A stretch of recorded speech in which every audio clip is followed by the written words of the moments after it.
El corazón tiene razones que la razón desconoce. La fe y la razón no se excluyen. El nuevo continente. Razones para la fe.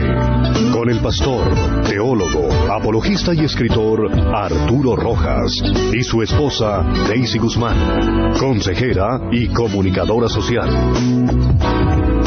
Razones para la fe.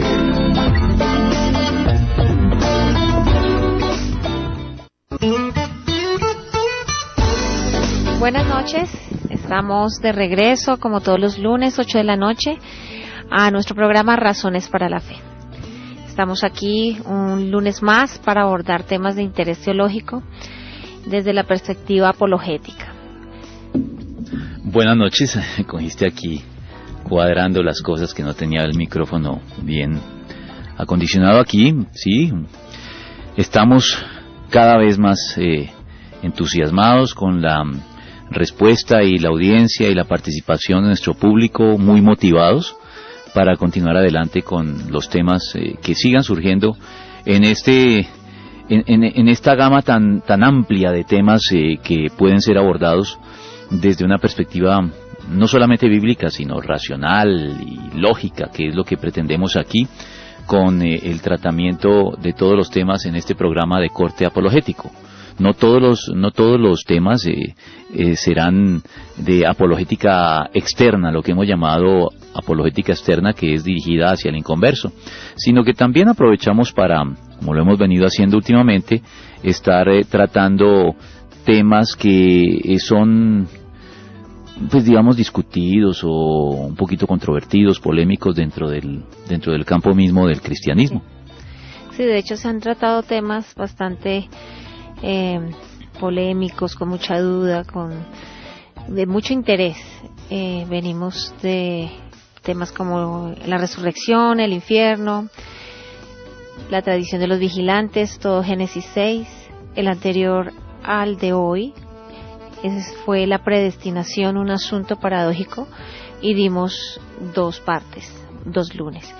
Entonces, pues sí, estamos muy motivados porque se ha vuelto muy interactivo con el internet, con Facebook. Entonces eso quiere decir que la gente está conectada, que está interesada, y pues qué bueno, porque nos lo hacen saber y hace que haya movimiento y que sea como de doble vía, ¿no? Sí, mira que incluso me he dado cuenta que a la hora del programa o un poco antes del programa se dispara mucho. Yo te lo comenté la vez pasada. Oye, las personas que piden hacerse miembros del grupo Razones para la Fe, que es donde tenemos nuestra, por decirlo así, nuestro chat con nuestros oyentes.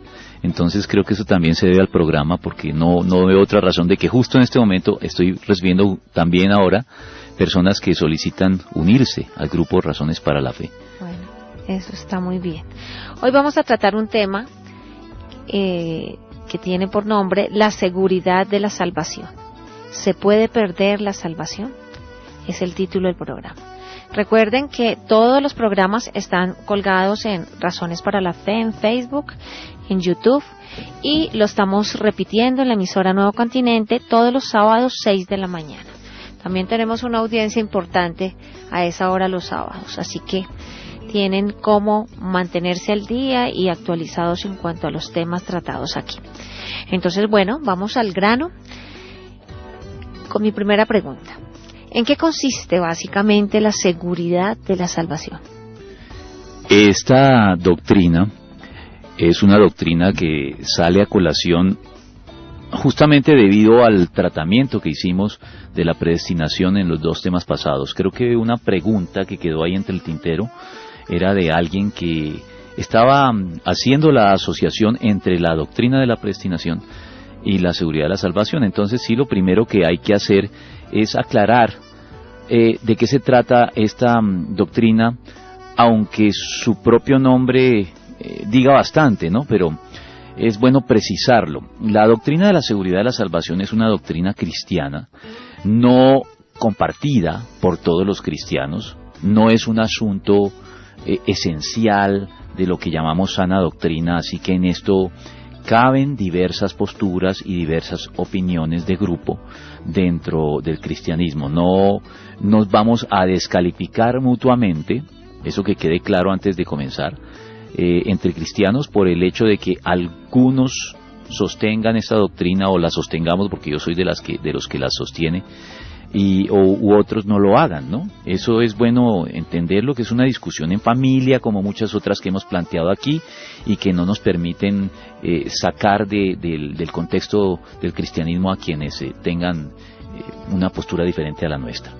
La seguridad de la salvación, entonces, es la creencia en que una vez que se es salvo, la salvación no se puede perder. La fórmula clásica y coloquial de formularla es un lema, una frase que se ha vuelto ya un lema cristiano, que tal vez tocamos en su momento cuando hablamos también de los lemas. El lema que resume esta doctrina es el siguiente: una vez salvo, siempre salvo. Ese lema habla de la seguridad de la salvación. Una vez que se es salvo, ya la salvación es algo seguro, seguridad Amén. De la salvación. Esa es la manera escueta de definirla. Bueno, empezamos bien. Eso quiere decir que tenemos seguridad en la salvación. Uh-huh. Pero ¿en qué se basa básicamente la creencia en la seguridad de la salvación? Hay muchos pasajes bíblicos que se esgrimen a favor de la seguridad de la salvación. No vamos a hacer un tratamiento exhaustivo aquí de ellos. Tal vez mencionemos y los parafraseemos y los citemos de manera más bien libre en el curso del programa. Pero sí quiero llamar la atención a uno de los que es más central, porque ese es uno de los que se utilizan en primer lugar siempre que se quiere hablar a favor de esta doctrina, aunque no es el único, como te digo, son muchos. El pasaje del cual estoy hablando está justamente ligado a la doctrina de la predestinación, porque la vez pasada mencionamos los 4 versículos bíblicos o pasajes del Nuevo Testamento en los que se hace mención expresa de la palabra predestinar, del verbo predestinar o del sustantivo predestinación. Y una de ellas se encuentra en Romanos 8. Es Romanos 8, versículo 29. Dice: porque a los que Dios conoció de antemano también los predestinó a ser transformados según la imagen de su Hijo, para que Él sea el primogénito entre muchos hermanos. Y un poquito más adelante, en el versículo 35 del mismo capítulo, lo cual nos da un indicio de la conexión que hay entre la doctrina de la predestinación y la seguridad de la salvación, se termina este capítulo con estas palabras sublimes, a mi modo de ver. Dice así, desde el versículo 33, ¿quién acusará a los que Dios ha escogido? Dios es el que justifica. ¿Quién condenará? Cristo Jesús es el que murió e incluso resucitó y está a la derecha de Dios e intercede por nosotros. Y oído a lo que voy a seguir leyendo. ¿Quién nos apartará del amor de Cristo? ¿La tribulación o la angustia? ¿La persecución? ¿El hambre? ¿La indigencia? ¿El peligro o la violencia? Así está escrito: por tu causa siempre nos llevan a la muerte, nos tratan como a ovejas para el matadero. Sin embargo, en todo esto somos más que vencedores por medio de aquel que nos amó, pues estoy convencido de que ni la muerte ni la vida, ni los ángeles, ni los demonios, ni lo presente ni lo porvenir, ni los poderes, ni lo alto, ni lo profundo, ni cosa alguna en toda la creación podrá apartarnos del amor que Dios nos ha manifestado en Cristo Jesús, nuestro Señor. Este es tal vez el pasaje central en toda la argumentación bíblica a favor de la doctrina de la salvación.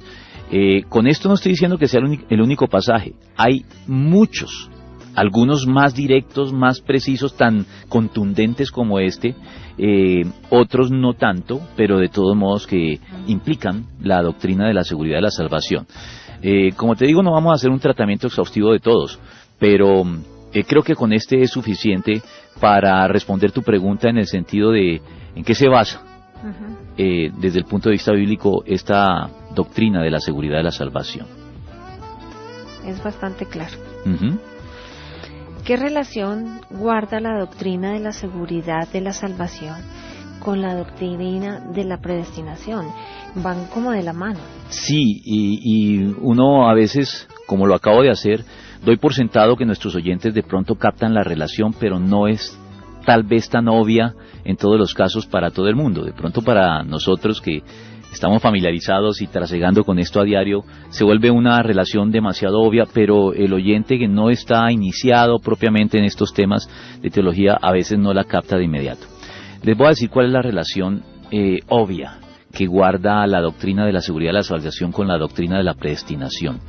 En la doctrina de la predestinación hemos dicho, tal y como la hemos planteado, dentro de la tradición reformada que inició Calvino en la época moderna, pero que tiene antecedentes en Agustín, en Tomás de Aquino y por supuesto en el apóstol Pablo, estábamos diciendo que Dios tiene la iniciativa, Él inicia el proceso y como tal Él garantiza que lo va a terminar.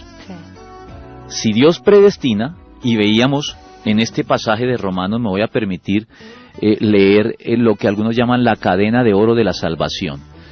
Es el versículo 30 de Romanos 8. Vuelve a mencionar la palabra predestinación, o el verbo, más exactamente. Y dice, a los que predestinó, también los llamó. A los que llamó, también los justificó.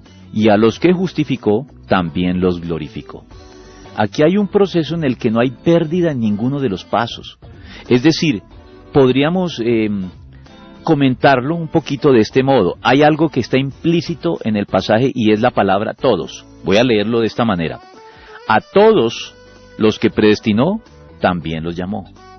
A todos los que llamó, también los justificó.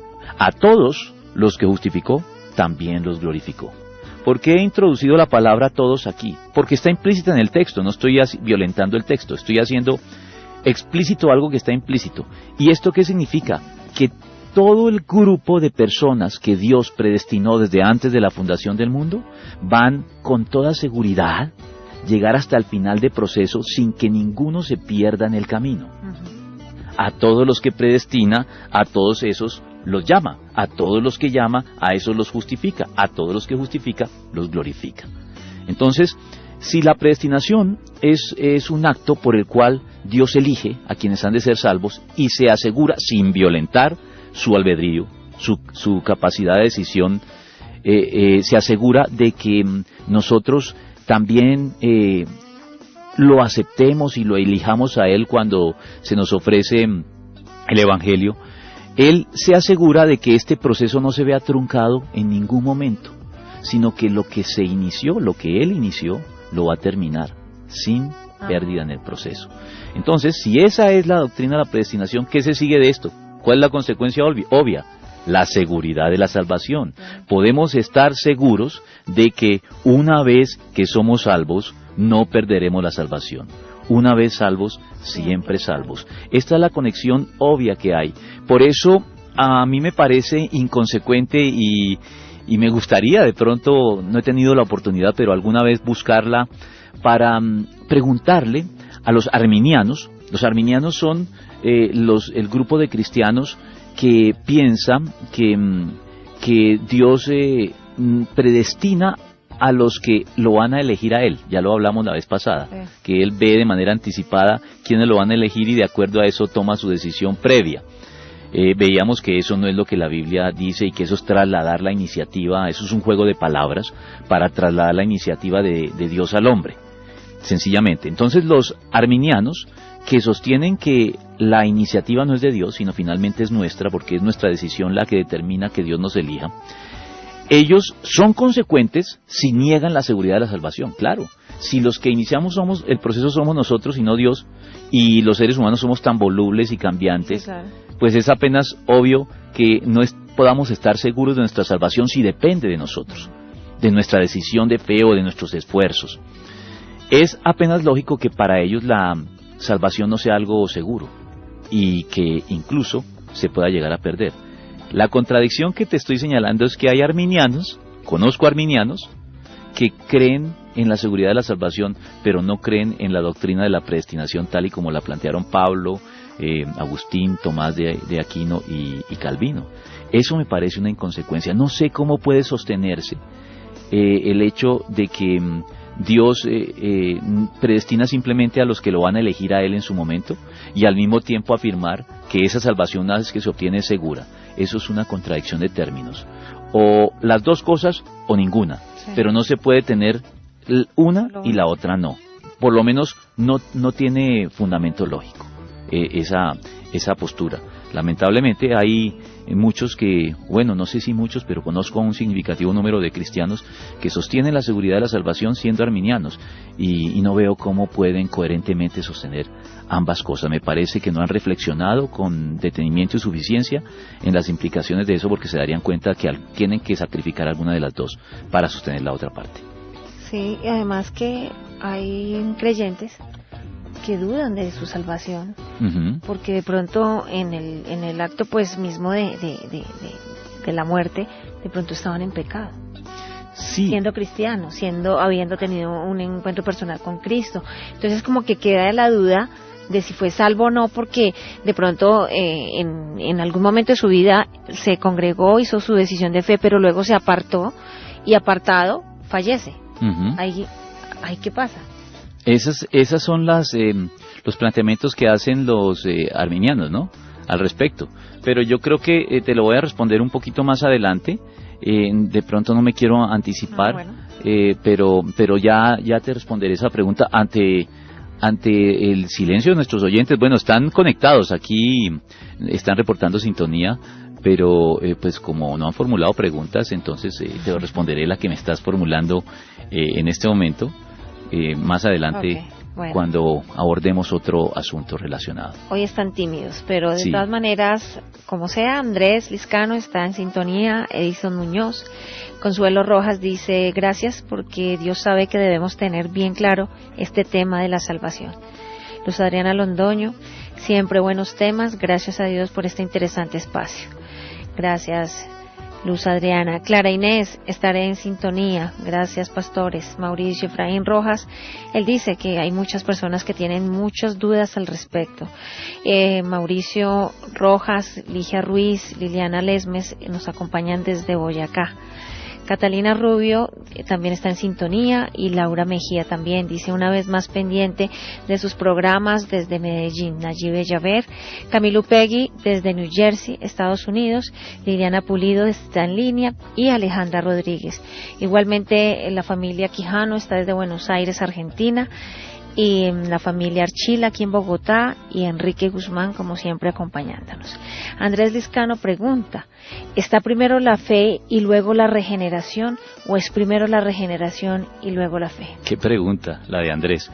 Está claro que Andrés está familiarizado con estos debates y estos temas, porque esto es una pregunta muy profunda que se da alrededor de este tema. Más o menos se podía plantear que fue primero el huevo o la gallina. Es el viejo dilema en que uno no sabe exactamente qué es lo primero. Bueno, ¿qué es primero, la fe y luego la regeneración, o lo contrario?, pregunta Andrés. Yo diría, y el calvinismo ha sostenido, que por lo menos la regeneración, en un sentido lógico, debe ser anterior a la fe. ¿Ah, sí? Yo pensé que primero la fe. No, te voy a decir por qué. Porque siempre la iniciativa la tiene Dios, acuérdate de eso.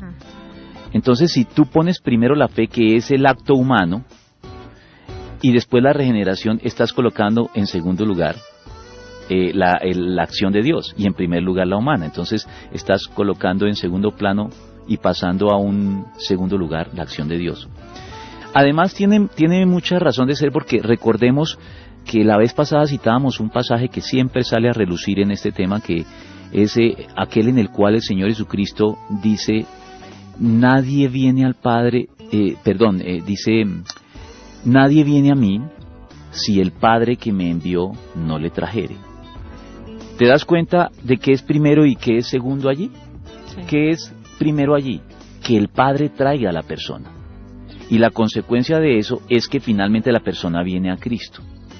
El Señor dice: nadie viene a mí si el Padre que me envió no le trajere. La iniciativa es de Dios.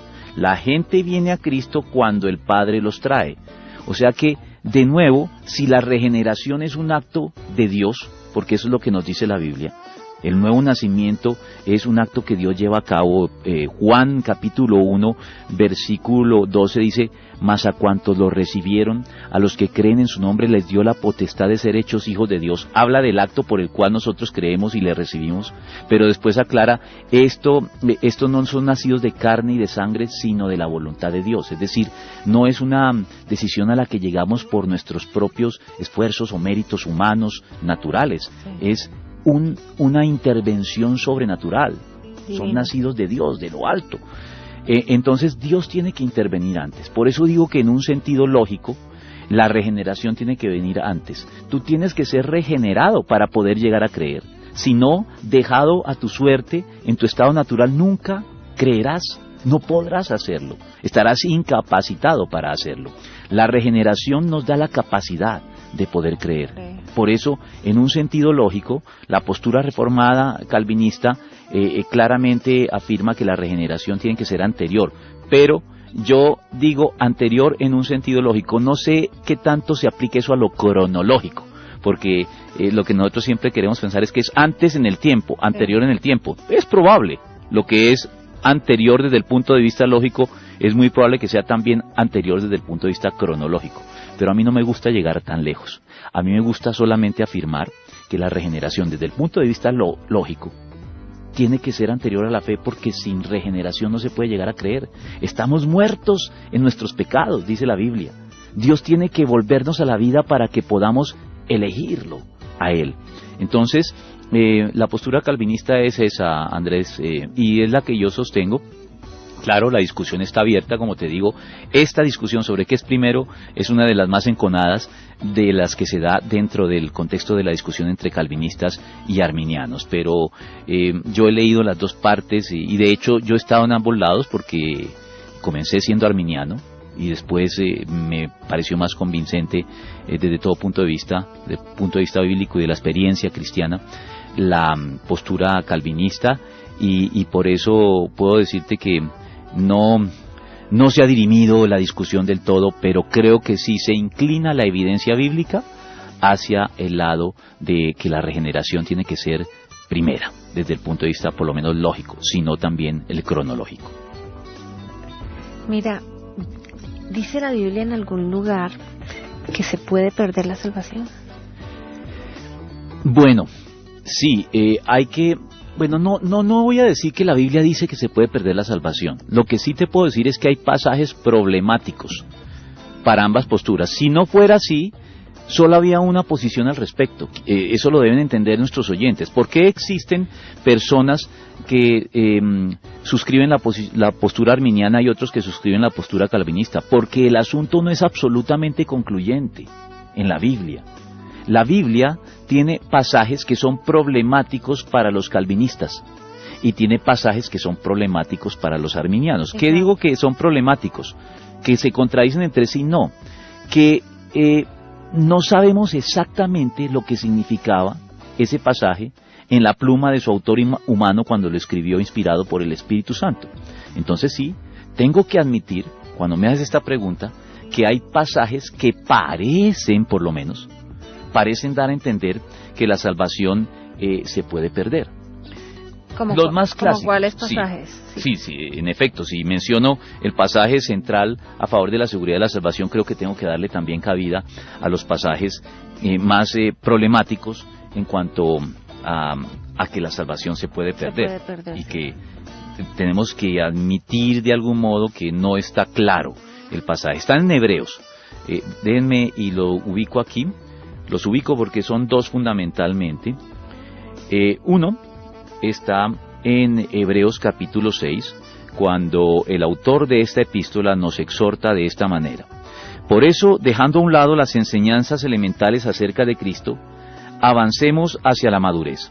No volvamos a poner los fundamentos, tales como el arrepentimiento de las obras que conducen a la muerte, la fe en Dios, la instrucción sobre bautismos, la imposición de manos, la resurrección de los muertos y el juicio eterno. Hasta aquí no hay ningún problema. Sigue diciendo: así procederemos si Dios lo permite. Ahora los versículos 4 al 6 dicen: es imposible que renueven su arrepentimiento aquellos que han sido una vez iluminados, que han saboreado el don celestial, que han tenido parte en el Espíritu Santo y que han experimentado la buena palabra de Dios y los poderes del mundo venidero, y después de todo esto se han apartado. Es imposible, porque así vuelven a crucificar para su propio mal al Hijo de Dios y lo exponen a la vergüenza pública. Cuando la tierra bebe la lluvia que con frecuencia cae sobre ella y produce una buena cosecha para los que la cultivan, recibe bendición de Dios. En cambio, cuando produce espinos y cardos no vale nada, está a punto de ser maldecida y acabará por ser quemada. Entonces este es un pasaje que da a entender, por el lenguaje que se utiliza, que la persona para la cual es imposible renovar su arrepentimiento es una persona que ha experimentado la salvación. Mira la descripción que se hace de ella. Es imposible que renueven su arrepentimiento a aquellos que han sido una vez iluminados, que han saboreado el don celestial, que han tenido parte en el Espíritu Santo y que han experimentado la buena palabra de Dios y los poderes del mundo venidero. Esta descripción, en efecto, parece apuntar a alguien que ha experimentado la salvación. Y si es así que la interpretamos, tendríamos que admitir que este pasaje dice que es imposible que esa persona renueve su arrepentimiento. Entonces puede perder la salvación de algún modo si este pasaje se interpreta en el sentido de que habla de alguien que ha sido salvo. Pero lo cierto es que el pasaje, a pesar de todo este lenguaje que apunta a la experiencia de alguien que ha sido salvo, no afirma expresamente que es alguien salvo. Y por eso los calvinistas, si bien tienen problemas o tenemos problemas con este pasaje,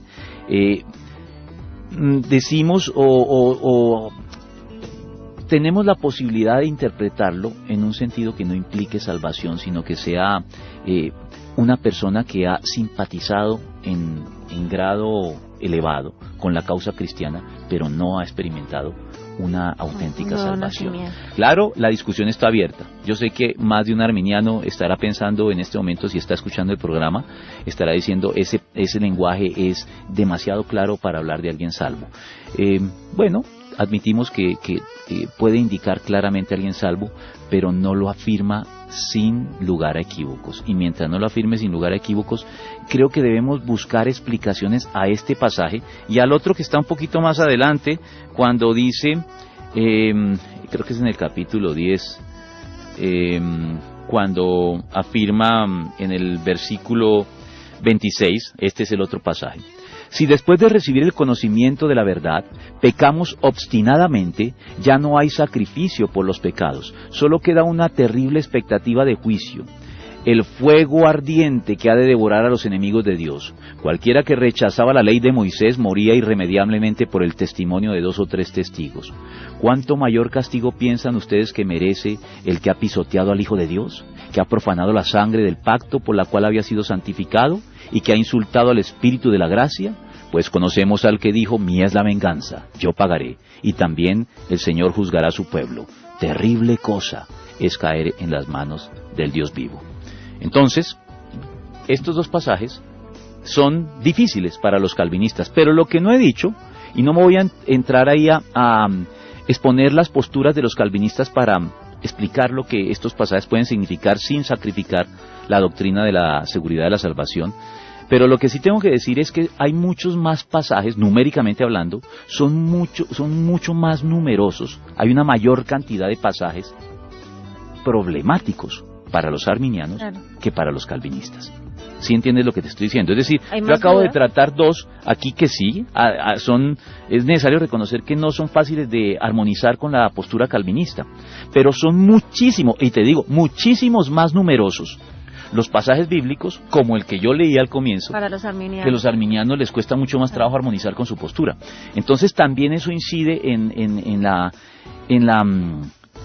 posición, por ejemplo, que yo he asumido al respecto. Cuando yo puse sobre la balanza los pasajes problemáticos para el calvinismo y los pasajes problemáticos para el arminianismo, encontré que la balanza se inclinaba, pero de inmediato, en el lado del arminianismo. Y eso me hace entonces preferir también la postura calvinista, porque aunque no tenga una explicación concluyente para esos pasajes problemáticos, puedo presumir que siendo muchos más pocos, debe haber una explicación coherente para ellos que algún día obtendré, si no en este mundo, cuando llegue a la presencia del Señor, que la gran cantidad de pasajes que son problemáticos para los arminianos. no solamente bíblicamente, sino desde el punto de vista de la experiencia y la lógica, como lo tendré oportunidad de puntualizar un poquito más adelante. Sí. Mira, Laura Mejía dice, ¿y si la persona creyente que por alguna razón se aleja de Dios, estando alejado, decidiera suicidarse? ¿Qué pasaría? Lo pregunta por el hijo de Rick Warren, quien era creyente y por depresión y otros problemas, pues se suicidó. Uh-huh. Antes de entrar a esa pregunta, o a responderte esa pregunta, déjame decir algo que no he dicho de Hebreos, que hay un contexto general que puede brindar una explicación a Hebreos. No estoy diciendo con esto que la salvación no se pueda perder. Sin embargo, Hebreos no habla de personas que pecan eventualmente o que cometen un pecado en un momento determinante de su vida, como puede ser el caso por el cual me está preguntando Laura. No, Hebreos habla de algo que se llama apostasía. La apostasía es un rechazo consciente de la fe que un día se profesó. Entonces, esos pasajes de Hebreos que hablan del que se aleja, del que no es imposible que se arrepienta, del que finalmente cae en las manos del Dios vivo y es algo horrendo, todos esos pasajes, todos los comentaristas están de acuerdo en afirmar, incluso muchos arminianos, que el contexto de Hebreos es una advertencia para que los judíos que habían creído en Jesucristo, ante la persecución que se estaba empezando a desatar sobre ellos, no se sintieran tentados a retroceder al judaísmo nuevamente, sí, a renegar de Cristo, a abandonar las creencias cristianas y volver a su condición anterior. Esto se llama apostasía y es muy diferente de un pecado grave o leve que pueda cometer un cristiano en algún punto de su vida cristiana, que es lo que los arminianos de algún modo afirman que puede llevarnos a perder la salvación. Ellos no dicen que la apostasía únicamente lleva a perder la salvación, sino la mayoría afirma que el pecado, por ejemplo, el quitarse la vida a uno mismo, eso es un atentado. Eso es una transgresión del mandamiento de no matarás, porque la vida es de Dios y uno no puede tomar la vida arbitrariamente, ni la del prójimo ni la propia. Así que creo que eso había que aclararlo antes de este asunto, ¿no? Y bueno, ahora sí entremos en el caso del suicidio. Sí, pero... Dime. ¿No has terminado con esta...? No, pues no le he respondido nada del suicidio a Laura. Bueno, entonces... No sé, pero... Vuela porque también tenemos una llamada en ese momento. Bueno, atendamos la llamada y la pregunta de Laura la tenemos ahí. Bueno, es el pastor Roberto Alejandro Santos del Ministerio Apostólico y Profético Montesión. Pastor, buenas noches. Muy buenas noches, pastora y pastor Arturo. Dios les guarde, les bendiga. Y excelente programa porque realmente hay muchas confusiones de la parte del pueblo de Dios, de la Iglesia de Cristo en la tierra. Para participar en este programa, por si la salvación se pierde o no, pues Mateo nos indica en el capítulo 24 que el que perseverare hasta el fin, este será salvo. Y en Hebreos capítulo 10 versículo 31 nos dice: horrenda cosa es caer en la mano del Dios vivo, el Dios viviente. En la parte de Pedro nos dice que si el justo con dificultad se salva, ¿en dónde aparecerá el impío y el pecador? Y también la palabra del Señor nos dice en Ezequiel 18:20, el alma que pecare, ésta morirá. Entonces, si la palabra de Dios nos dice, sin santidad nadie verá al Señor, tengo en el Espíritu entendido que esa santidad y ver al Señor es la salvación, porque un día nos reuniremos allá con Él y le veremos cara a cara, dice el apóstol Pablo en 1 Corintios. Entonces, pues tengo como esa pequeña confusión de si se pierde la salvación o no se pierde, pero en el Espíritu Santo el Señor nos dice que sí debemos cuidarla, porque dice, ¿cómo escaparemos a una salvación tan grande? Dice Hebreos 10:25. Entonces, no sé, pastor y pastora, que tengan ustedes para este pequeño... Pastor, usted está haciendo algo que veníamos mencionando, que es que sí existen un significativo número de pasajes que parecen indicar que la salvación se pierde. Usted acaba de mencionar algunos de ellos. Yo mencioné anteriormente Hebreos 10, que usted lo mencionó, y afirmé que es un pasaje que es difícil de armonizar con la postura de la seguridad de la salvación. Sin embargo, yo no quiero entrar aquí en el detalle del asunto porque es muy dispendioso y nos vamos a quedar sin redondear el asunto en un programa de 1 hora. Yo les recomiendo a todos los oyentes que quieran mirar este asunto con detenimiento. Hay un libro que se llama La seguridad de la salvación, 4 posturas diferentes. Se lo recomiendo, lo edita Editorial CLIE. Es un libro en el cual un exponente de cada una de las posturas, que incluso, además de las 2 que he señalado, hay otras matizaciones que están en la mitad, es decir, los 2 que hemos mencionado, calvinistas y arminianos, calvinistas que afirman la seguridad de la salvación, arminianos que niegan esa seguridad y dicen que la salvación se pierde, y entre esas 2 posturas extremas hay algunas más matizadas. Hay 4 posturas que ese libro trata. Cada uno de los exponentes es un erudito en su postura, es un cristiano preparado, conocedor de la Biblia. Ellos hacen una exposición de su postura con mucho respeto y las contrapartes entran a formularles preguntas y cada uno tiene su turno al banquillo, por decirlo de alguna manera. Yo les recomiendo a nuestros oyentes que quieren profundizar con un solo libro, para no ponernos a leer muchos, en estas posturas y quieren tomar una posición más documentada al respecto, que lean este libro. Porque este libro habla de las 4 posturas y ahí están todos los argumentos de prueba para cada lado y la respuesta de la contraparte.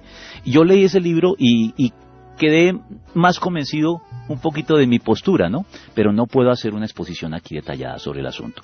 Así que, pastor, discúlpeme que no, entre más en el detalle, pero creo que aquí le doy una orientación clara. El libro se llama La seguridad de la salvación, 4 posturas diferentes. Es de la editorial CLIE de España y forma parte de la colección teológica contemporánea. Con eso creo que le doy un buen recurso para que usted profundice por su propia cuenta en este asunto.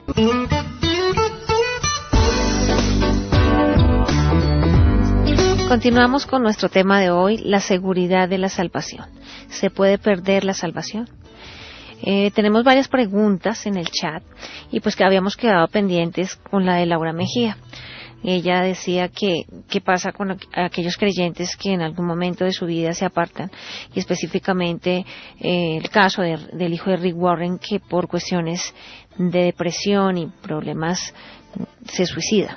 Uh-huh.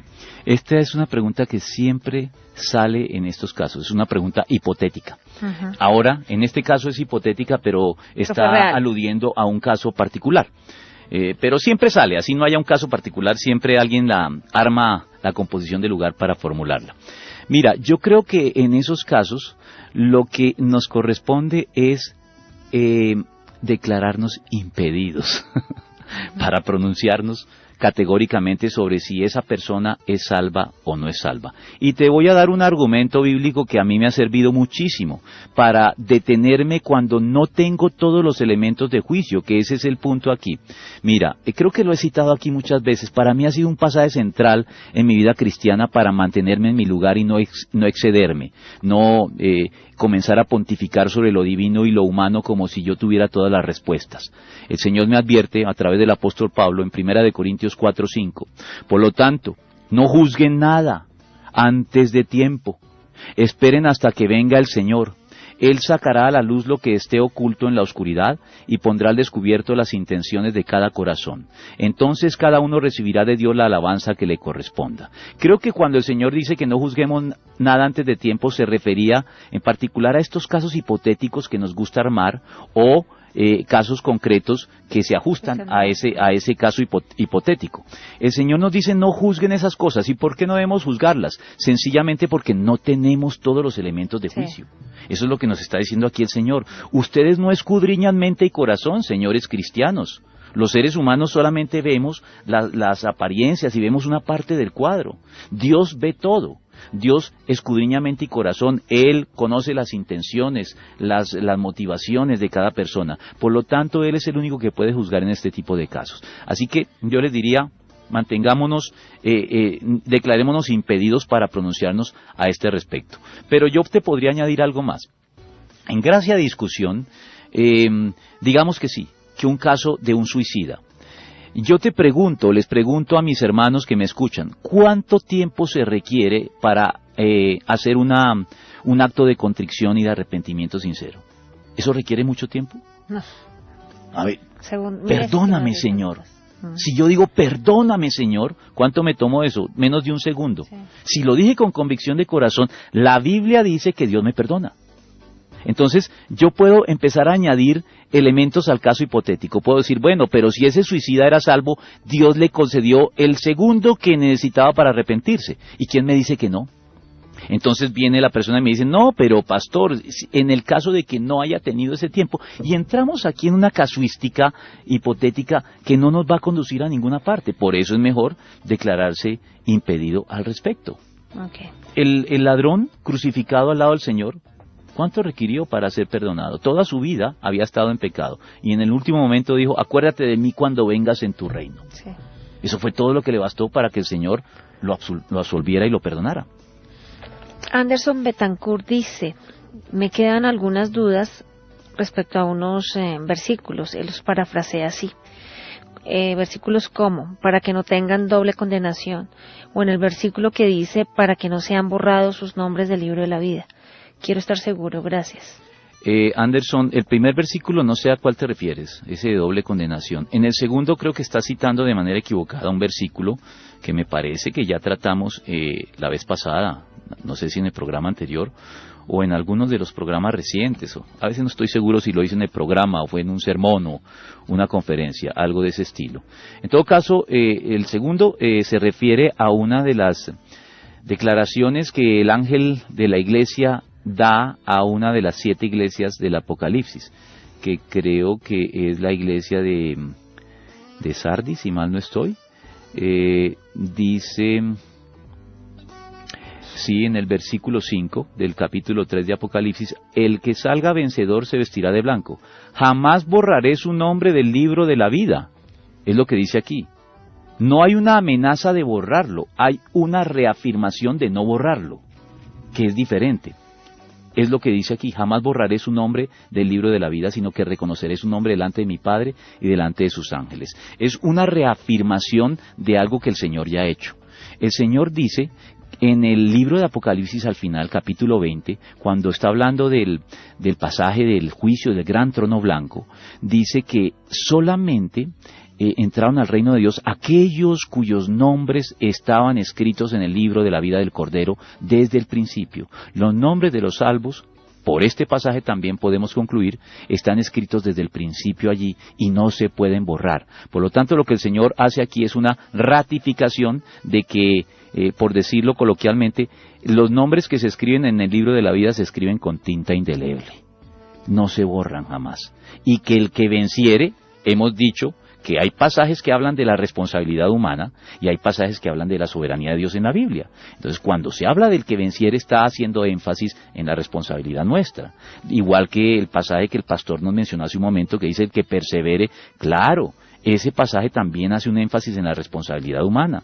O el pasaje también que él mencionó diciendo que ocupémonos de nuestra salvación con temor y temblor, y que cómo descuidaremos una salvación tan grande. Claro, yo afirmé el programa pasado que vamos a encontrar versículos en donde el énfasis está en la responsabilidad humana, pero otros versículos en donde el énfasis está en la soberanía divina, y que por eso el creyente, aunque no pueda conciliarlas del todo ambas, debe afirmar ambas cosas. Dios es soberano y hace todo lo que quiere, y también el ser humano es responsable y debe dar cuenta a Dios de sus actos.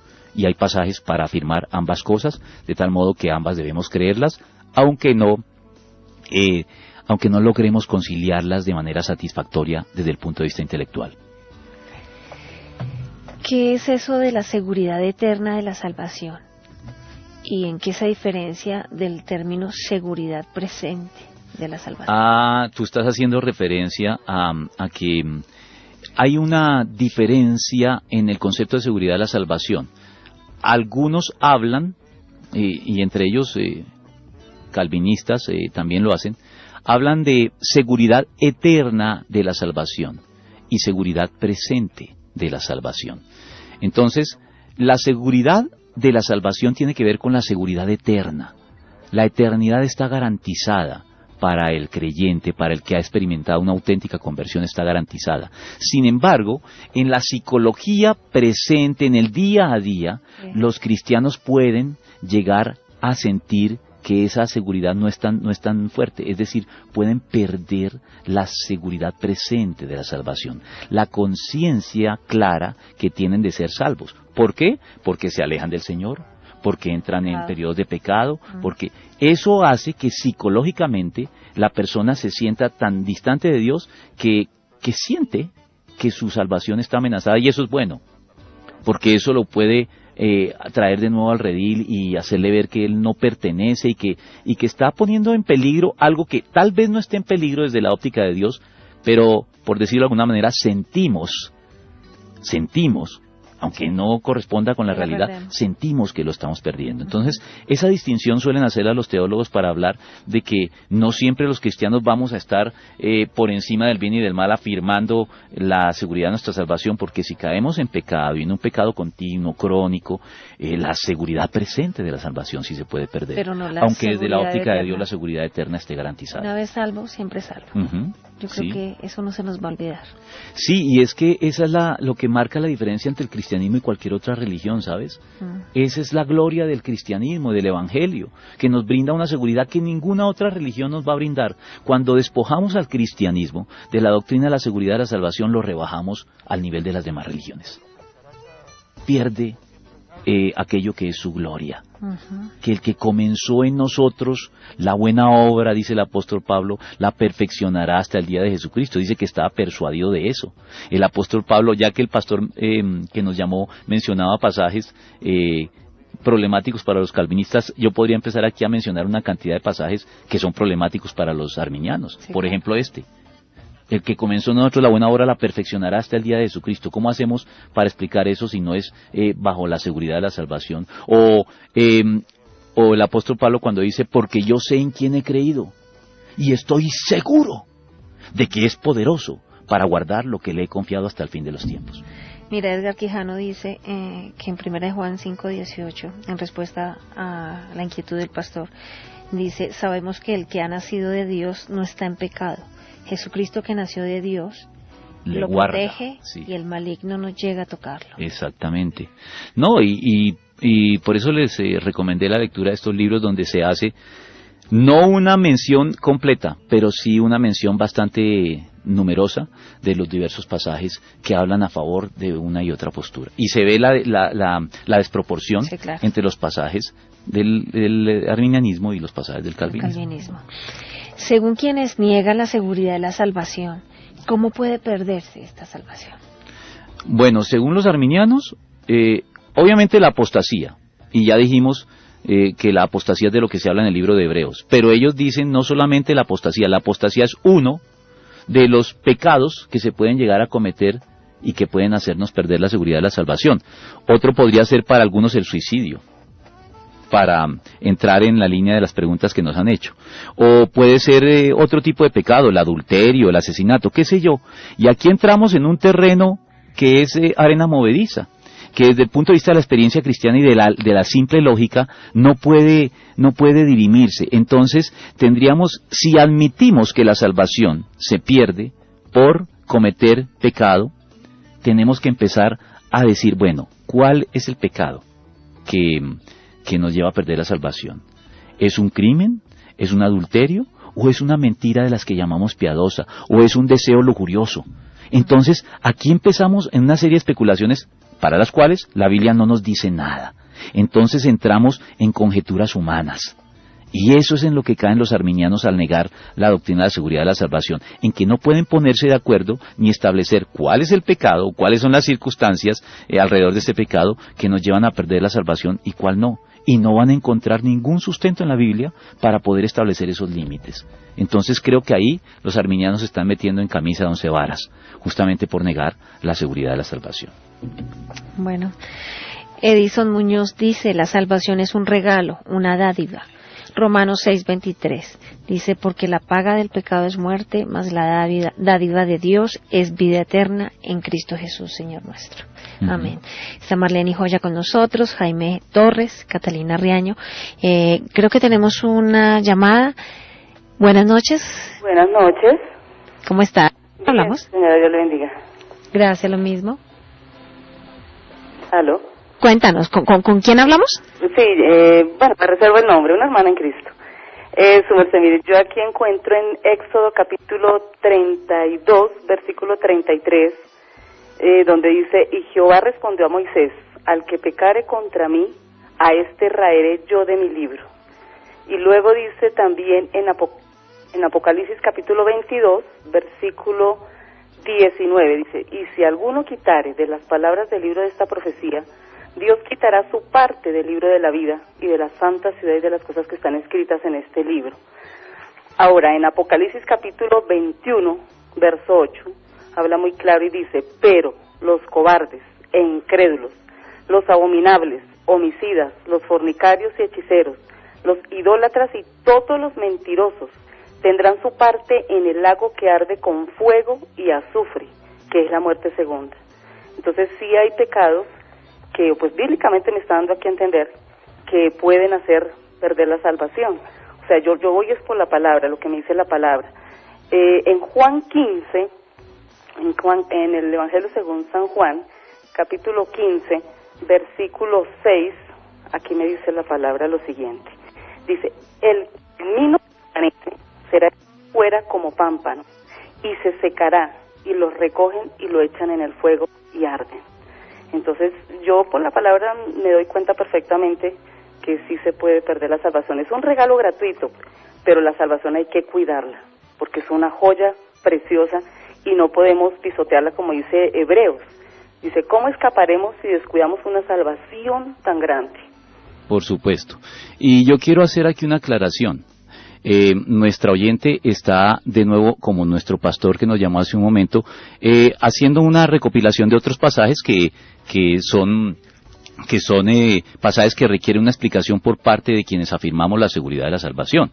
Y hay explicaciones para cada uno de esos pasajes de ambas partes.